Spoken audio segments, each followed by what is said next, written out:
यशायाह 55 अध्याय उसका 8 पद में लिखा है मेरे प्रियो, क्योंकि यहोवा कहता है, मेरे विचार और तुम्हारे विचार एक समान नहीं है, ना तुम्हारी गति और मेरी गति एक सी है।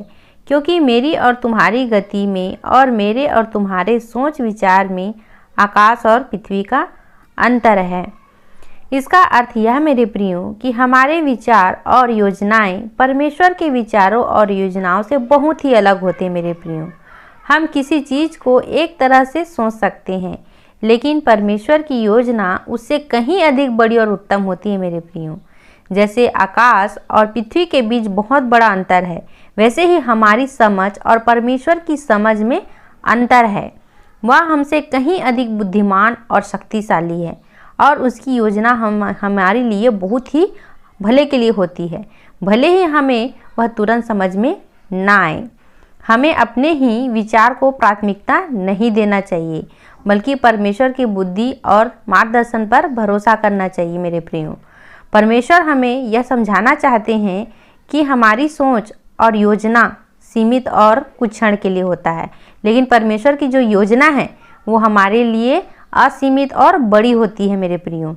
मान लीजिए कि एक छोटा बच्चा बारिश के समय बाहर खेलने जाना चाहता है, लेकिन उसकी माँ उसे रोक देती है। बच्चा सोच सकता है कि माँ गलत कर रही है, क्योंकि माँ जानती है कि अगर बच्चा गीला हो जाए तो वह बीमार हो सकता है। माँ का निर्णय बच्चे की भलाई के लिए है, भले ही बच्चा उसे उस समय समझ ना पाए।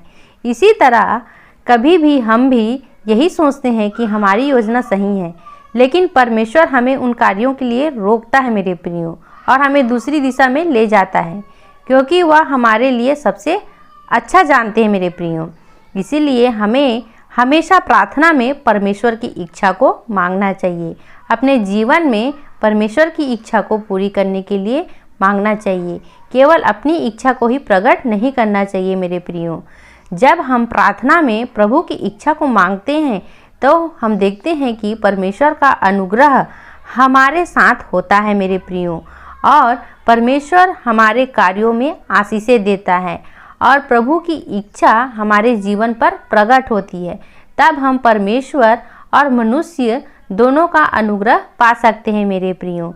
इसीलिए हमें अपनी बुद्धि का सहारा भी नहीं लेना चाहिए, हमें परमेश्वर पर भरोसा रखना चाहिए, ताकि हम आगे चलकर परमेश्वर के अनुग्रह को अपने जीवन पर ले सके और अपने जीवन में उद्धार को पा सके। धन्यवाद।